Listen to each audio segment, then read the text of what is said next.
សម្រាប់ការរៀនជំនាញស្ថាបត្យកម្មរយៈពេល5ឆ្នាំយើងរៀនមុខវិជ្ជាច្រើនក្នុងនោះមានតាំងពីគណិតវិទ្យាធនធានការសិក្សាអំពីគ្រឹះ foundation មិនថាមុខវិជ្ជាវិទ្យាសាស្ត្រសិល្បៈអីក៏មានច្រើនមែនទែនហើយទាមទារយើងផ្ដោតសំខាន់អញ្ចឹងតើតើទៅមុខវិជ្ជាដែលខ្ញុំគិតថាលំបាកជាងគេគឺ urban planning តើទៅនឹង urban planning ហ្នឹងគឺយើងគិតស៊ីជម្រៅតើទៅនឹងការគិតគូរអំពីការរៀបចំទីក្រុង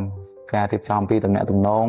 ការតភ្ជាប់គ្នារវាងទីក្រុងរវាងទីប្រជុំជនការប្រស័យតាក់ទងអញ្ចឹងព្រមតែយើងគិតអំពីការសង់អគារផ្ទាល់ខ្លួនក្នុងទំហំដីតូចហ្នឹងគឺយើងគិតគូរគ្រប់ជ្រុងជ្រោយបាត់ហើយព្រមតែការគិតគូរអំពីផ្ទៃដីទីក្រុងទីប្រជុំជនមួយធំ